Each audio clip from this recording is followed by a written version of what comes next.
Hi, my name is Libby Blake. I'm an actress, and this is my podcast, Lost and Found. It's a podcast about grief, the never-ending journey with grief, all the emotions that come along with it, and how grief really, really changes us forever. My goal and purpose with Lost and Found is to help others experiencing loss and grief to not feel so alone in their journey like I have with mine.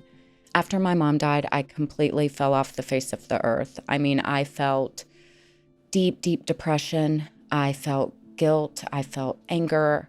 I had intrusive thoughts. You name it, I feel it or I have felt it and still do. It changes every day. It is constant. It's the only constant thing in my life. I think about it the second I wake up and right before I go to sleep every day. I felt intense loneliness. I wanted to talk about it all the time. And everyone in my life, no one had experienced a loss of a parent or a loved one. So it was really hard to find people that understood. And the loneliness I felt, I wish that on no one, especially when they have such a hole in their heart that is new and they kind of forgot who they are. People really don't realize that when you lose someone that you really, really love, that a part of you is gone and you don't know how to really act anymore. And we're taught, especially in this culture, not to talk about grief. It's a taboo. It makes people uncomfortable, that don't talk about it. You're just taught to not talk about it. And I strongly, strongly disagree with that. I feel like we are put on this earth to help each other. I feel like you shouldn't have to go through the hard times alone, especially with something like this. And my experience and my opinion is this is one of the hardest things you can go through. I felt as I did slowly start finding people that had experienced loss and grief, that of course the situation and the circumstances and the journey was completely different, but some of the feelings were not. We did share similar feelings, and it really, really did help me feel not so alone in my journey. I'm not a grief therapist. I'm not a specialist, but I do strongly, strongly believe that there is power in your story, your vulnerability, and just building a community. So in this episode, I am going to share my story about the day my mother died, all of the emotions that came along with that, me and my mother's relationship, and the letter I wrote my mother that was cremated with her. I wrote it for her when she died, and I read it to her, and it was cremated with her. So that's what I'm going to share with you today. My mom died unexpectedly, April 21st, 2023. I did not find out till the next morning. And I remember initially that morning, I felt amazing. It was a beautiful day.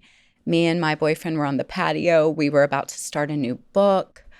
And I got a phone call from Beaufort, South Carolina, which is where my mother lived. And it was an unknown, it wasn't saved in my contacts. So I didn't know who it was. And if I don't know who a number is, I let it just go to voicemail. But I do remember saying, I bet it's the hospital, because sometimes my mom would check herself into the hospital when life got hard and she wanted to get away. She would check herself into the hospital. So that's who I thought it was. They left a voicemail. It was my mom's friend, Danny. And it sounded very, very urgent, and she asked me to call her back. I immediately called her back, and she was crying, and she said, Libby, I think your mom died. And I immediately dropped the phone. I didn't say anything to Danny. I immediately dropped the phone, looked at my boyfriend, and said, my mom died. And I just lost it. I lost it. I screamed and made noises that I did not think I was capable of. I just kept running throughout the whole house, just running and screaming and crying. And I don't even know what I was thinking. I just know that the thought crossed my mind multiple times that it was my fault. I remember thinking that. I remember verbalizing that. And at some point, I went back to where my boyfriend was because he was talking to Danny. I asked for the phone, and I remember saying it wasn't Danny on the phone anymore. It was a lady, like a coroner or the cop. And I remember asking her to please check. Was she sure that my mom died? Because I guess that I thought there was some hope that she was still alive, that they maybe misguessed, or I don't know. And she said, with no emotion, she's dead. And like, it just feels so surreal. I remember when I finally did start talking, I said, this is my fault. I remember thinking that my mother ended her life, and it was my fault. And I don't know what I thought I was going to fix. This was on a Saturday, and the coroner wasn't open until Monday.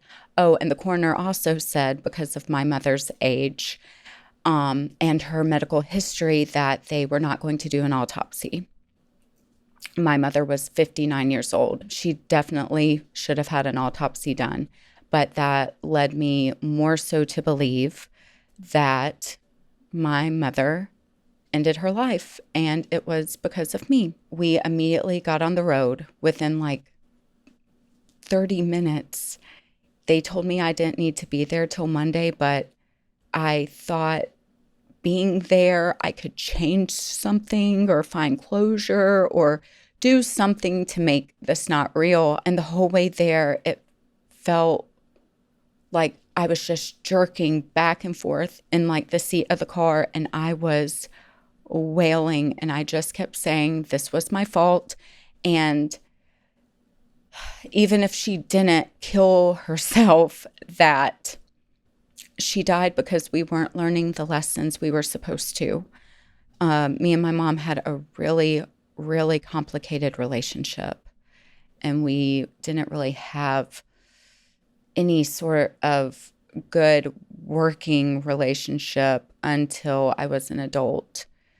My parents got divorced when I was really young, and I remember my mom being really, really heartbroken about it. And I remember her drinking, and I remember her taking pills. At the time, I did not understand it, but I do think she was really heartbroken, and she wasn't able to really express her feelings in a healthy way. And I was about 10, and I decided to go live with my dad and his new family. And I really, really think that's what started my mom's addictions. And my mom became an alcoholic at points throughout her life. She became addicted to pills. And I know I was 10, but a huge part of my soul and my mind, like, just places blame for that. I feel like leaving when I was 10 just really set the tone for her life. And looking back, if my husband would have left me and my child, like my little mini me left me, that's a lot. That's a lot of emotions. And I feel like that can break a person. And so I feel responsible for that. And my brain knows it's not my fault, but my heart doesn't. So I deal with that a lot. And growing up with my dad, my mother wrote me letters all throughout middle school, high school, college. She always tried to express her love for me. And I always shot her down. I was really, really angry. And I believed a lot of the things my dad said. I never wrote her back. I thought that if she loved me, she would stop. She would stop her addictions. She would stop drinking. She would stop doing pills. I didn't really understand mental disorder or addiction and how real it is. And yeah, I do now. And I wish I would have showed her more grace. And I wish I would have been there more for her during those times. I feel like maybe it would have helped. As a young adult, I was still pretty estranged from my mom. I felt so much anger towards her, and I always made sure she knew. I think part of me wanted her to like fight for me or show it in a different way, but she was showing it, and I'll have to live with that my whole life, that I shut down my mother and her love continuously year after year while I was an adult. I was an adult and I did that. She had a cycle of being very expressive with her love. And if I did not receive her love and give it back to her exactly how she wanted it, right when she wanted it, she would then become angry with me and lash out at me to try a different tactic. It felt like she was just trying to see if that would make me be nice to her or love her.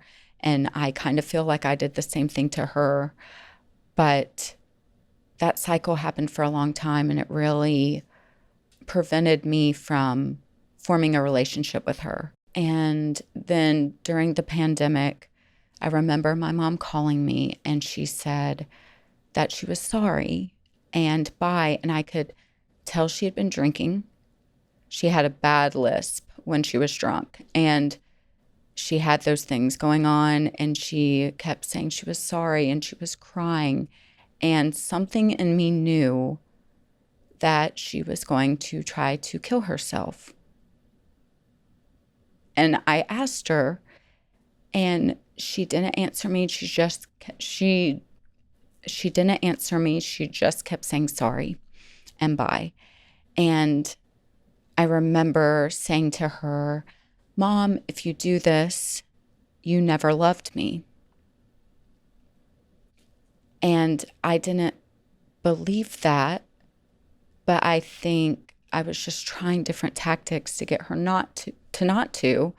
And then she hung up, and I called the cops, and they went out there, and she had tried to kill herself. And that really, really messed me up for a while. I felt responsible for that. I felt like she did it or tried to because of what I said, or I wasn't responsive to her, or because of like my whole life. So that really, really messed me up. And I really wanted to work on our relationship after that. But the pandemic was going on, and I did not feel safe going to see her. I didn't want to get her sick. So as soon as it started to settle a little bit, I remember working in Wilmington, and I went to Buford on the way home to see her. And it was the first time I had seen my mom in years. And just immediately, all of the love and her energy, and she just had so much love for me, and it was unconditional. She wasn't mad at me at all. And I felt really, really bad about it. Fuck. I felt really, really bad about it, and about how I had always treated her, and I knew how I had treated her was wrong. As soon as I saw her, and I remember walking up to her front door, and she had this gold lotus on her front door, and it was the same gold lotus that I have in my home. And I walked into her house, and we were exactly the same. Like, I'm her daughter, and our style was the same, except she was way better at it than me. After seeing all of that, I felt really, really close to her, and I knew I wanted to have a relationship with my mom. So after that, we started spending holidays together, and I remember the first Christmas we spent together, I got COVID, and I didn't know I had COVID until she already got here. And I gave my mom COVID, and she was not upset at all. Like, she was just happy to be here with me, spending Christmas with me. And I didn't understand how she loved me so much. And like, she would have had COVID with me any day of the week. And she laughed about it. And I mean, the cycles would still show up, the cycles that she would try, or she would drink occasionally and call me and like cuss me out. But I was way more loving with her in those regards, and I knew it would pass. And I remember when those cycles would happen and she would start to be mean to me, because sometimes she'd be mean to me if she was not drinking. And I expressed to her that it was hurtful and it made me hurt and it made me anxious to talk to her sometimes. And I remember telling her that, and she really heard it. And it hurt her to hear me say that. So she did really try to not do that anymore with me. And our relationship was going good. We were starting to communicate. I wrote her a letter that I'll share later. It's the second letter I ever wrote her, but the first letter I wrote her, and she was alive when I wrote this one. And I was pretty much telling her how sorry I was for everything. And I was so grateful she was my mom. And we had planned for her to move to Atlanta to be closer to me. She was going to get a job here. She was going to start following her passions. We were really excited about it. I really wanted her close. I really wanted to make up for lost time. And it went so far to where she even moved all of her stuff here. She moved all of her stuff here. It was in my basement, and she was subleasing in Beaufort to tie up loose ends until she could like find a job here and everything. Then I remember she had also stopped drinking for the most part, and she was in AA. She was going to a therapist. She was getting medication. Everything was going really well. I remember her coming up here for Christmas of 2022, and she was starting to lose hope. It was really hard to find an apartment. All of the apartments close to me, or even within like 30 minutes, had waiting lists, and I could see she was losing hope. She wasn't as present that Christmas with me as she had been prior. And she was still here on December 30th, and my 16-year-old dog died unexpectedly at like midnight. And I remember I went into the bedroom she was asleep in, and I remember just being like, "Mom, King died." And she woke up and hugged me and like tried to help like move King, and she cut hair for King and like all sorts of things. And that was the last day I saw my mom. I had no clue that was going to be the last time I saw her then. Within the 4 months from then leading up to her death, she was different with me. My birthday is February 23rd. She forgot my birthday. She didn't wish me a happy birthday or anything. That really hurt my feelings. And then shortly after that, she told me she was not moving here, that she was going to stay in Beaufort. And I do really think Beaufort was enabling her drinking.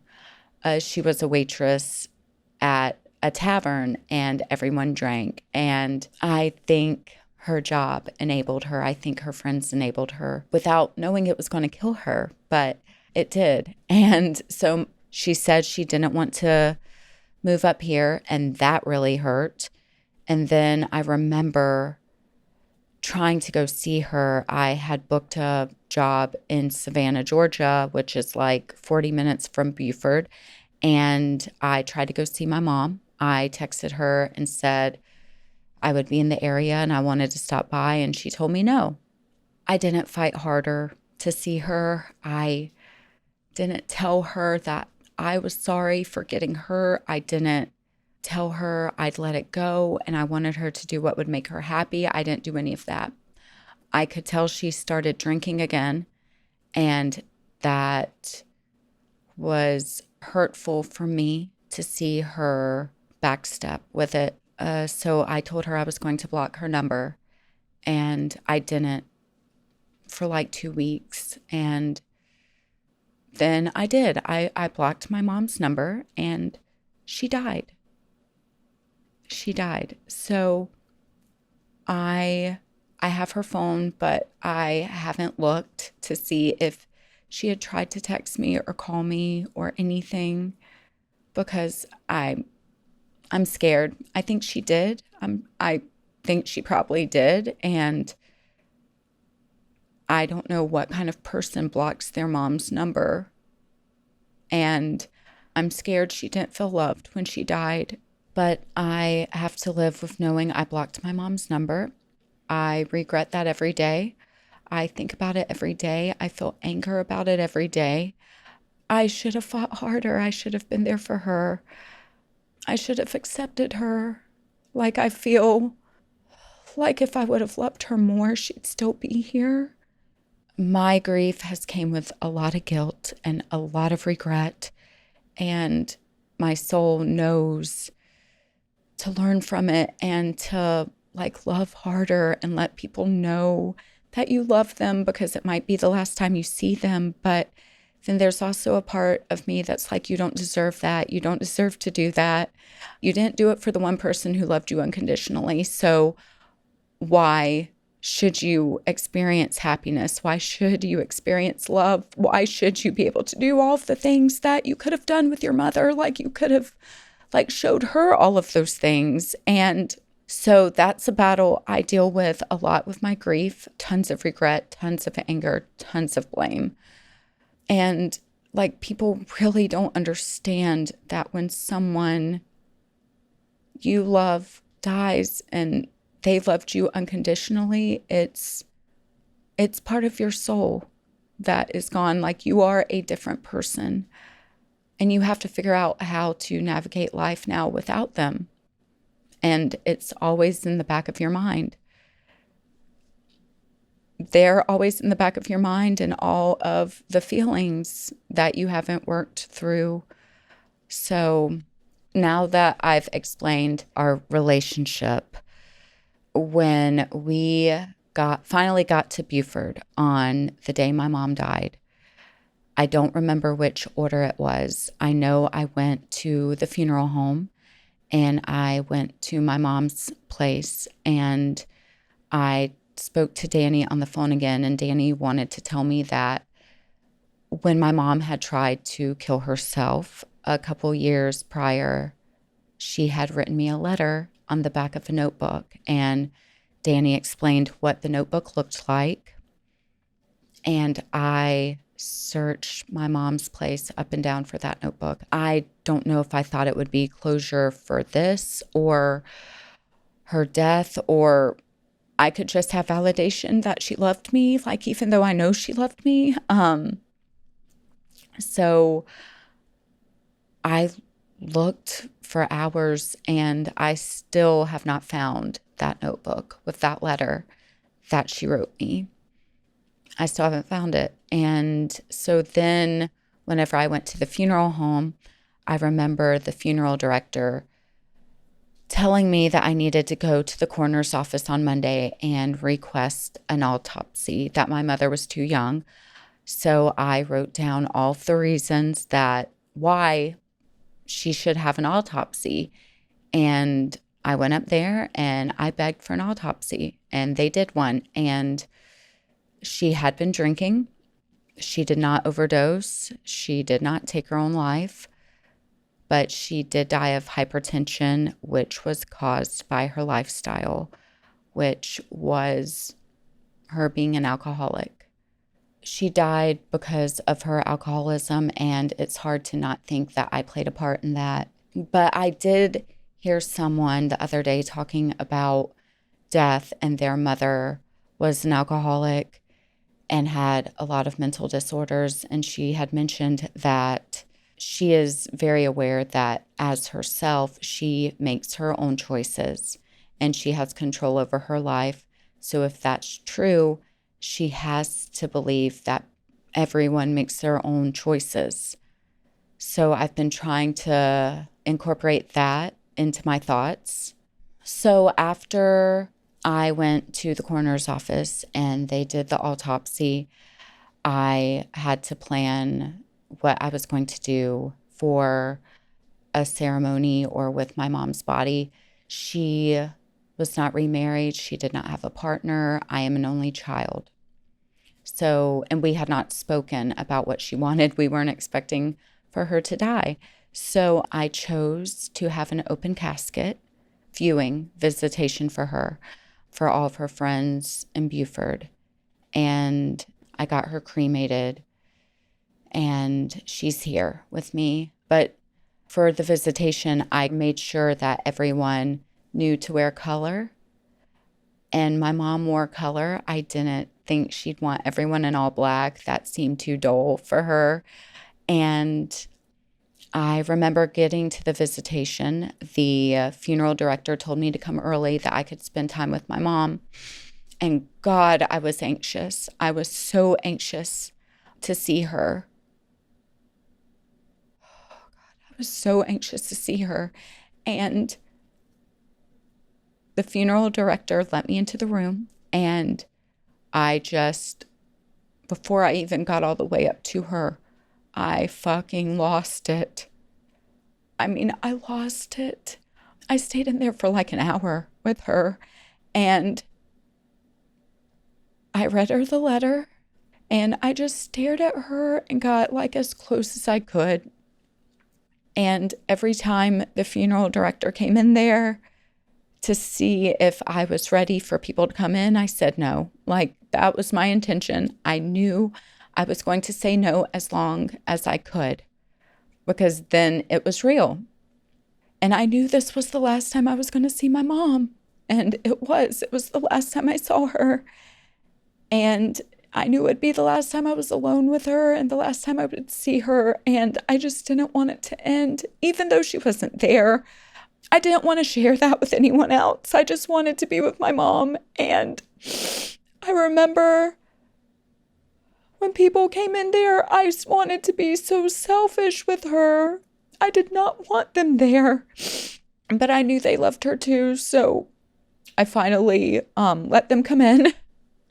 And then my mom was cremated, and there's times it feels like she was never here. And then there's times when she's all I think about, or if I see something that she loved, I immediately cry. All of her stuff is still in my basement. I try to go through it from time to time, and I think I'm rushing it because I always break something. Since my mom's death, I have experienced a wide range of emotions, milestones, and just like ebbs and flows of my grief journey. I have experienced depression, guilt, anger for myself, anger for my mom, anger for other people, any and everyone, blame. I have tried to blame everyone mentally, like in my head. I have tried to blame myself, my mom. I have felt shame. I have felt bad for being happy. I have felt bad for being happy. Anytime I start to feel happiness, I stop because I feel guilty for getting to do it and she doesn't get to, or it feels like I'm forgetting her. But all that to say, I'll be sharing all of that on this podcast, along with guests sharing their journey with grief, their loved ones, their loss, and their personal experiences with it. I truly feel that we aren't supposed to do this alone. And in my opinion, this is the hardest thing you will go through as a human. Someone that you love leaving this earth is the hardest thing you will go through as a human. And I hope that you find some comfort or able to navigate your feelings in a healthy way, as healthy as it can be during this time, or just some sort of community. If you liked this episode or it helped you in any way, Please subscribe, like, and comment below. Share this with people that are going through a grief journey or have lost someone that they love, in hopes that maybe it will help them. Also, if there's anything that you would like me to talk about in my personal grief journey, please write it in the comments. I've also included in the description below a phone number and an email address where you can either call and leave a voicemail or write the email and share your experiences, stories about your loved one, what you miss about them, anything you want to share. I would love to be that ear for you. We are not supposed to do this alone, even if you lost a huge part of yourself. Now I'm going to read the letter that I wrote my mom that was cremated with her. I wrote this 8 days after she died, and this is the letter that I read to her the last time I saw her, and then it was cremated with her. Mom, I have been putting off writing this because this means it's real. Why did this happen? I wasn't ready. You weren't ready. I don't want to say goodbye to you. I don't want you to leave me. We had so many things left to do, and I had so much left to learn from you. I'm sorry. I had so much left to tell you. We weren't done. You were the only person that loved me unconditionally. Your love was so strong. You were the strongest person I knew. How do I move through life with all of these regrets and all of this grief? Please help me with this. Please don't leave me. I miss you so much. I feel like my whole soul is gone. Our relationship was so complicated because we were so similar. Our love was so deep, it hurt. I'm so sorry it took me so long to see. Please know I'll never stop loving you, even when I was hurt.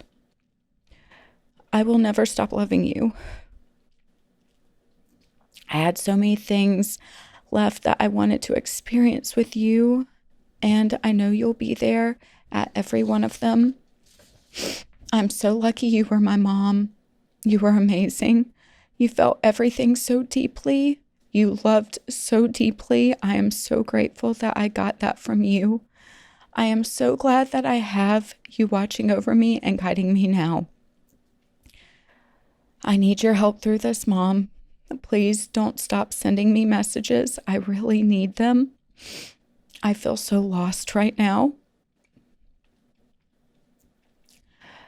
The only peace I have is that you're with Mama and Grandma Fields. I know you miss them. Please take care of King. She loved you so much. Who knew you two would see each other sooner than me and you? This hurts, Mom, and it's always going to, isn't it? You have no more pain. You have no more struggles. You're just the You're just the pure love that you held in you. Maybe one day that'll bring me peace. I would take your struggles and your pain every day if it meant you were still here. I am so sorry. I can't make this up to you, and I will live with that guilt my whole life. Maybe it will make me as strong as you were one day. Please know you will be in everything I do. You're the reason I will live and love. You're the reason I am fearlessly going to reach my goals and my dreams. You're the reason I'm going to help people heal. You're the reason I'm going to live my life to the absolute fullest I can. You're the reason for everything I will do. I will make you so proud. I am so sorry I didn't show up better for you. I can never take that back. It hurts. It will be my hugest regret in this life. But I will learn from that, and I will show up better all around in this life for you. We didn't get to say goodbye. And maybe that's why this is so hard, or maybe it's because it isn't goodbye. I don't want to say goodbye. I don't want to end this letter. I don't want to have a funeral for you. I need you. Please don't leave me. I need you to help me through this. I love you so much. I choose to think that this isn't goodbye, and I'll see you in your guidance. You are the best mother I could have asked for. I am so grateful for our time together because you were so fucking special. Everything you did was so unique.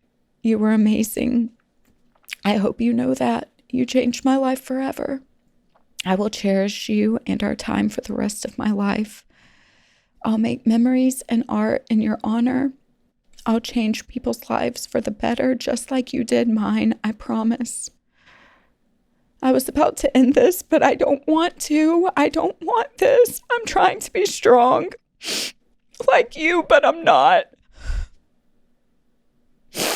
Mom, I'm not strong like you. I need you, and I'm going to look for you in everything. I love you so much.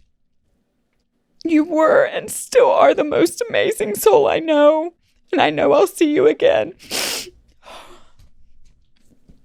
Thank you so much for watching, and I really hope this video resonated with you and helped you some way in your grief journey. If you liked this video, please comment and subscribe below. And my next video will be on Tuesday. And if nothing else, just know that you don't have to do this alone, and you shouldn't have to.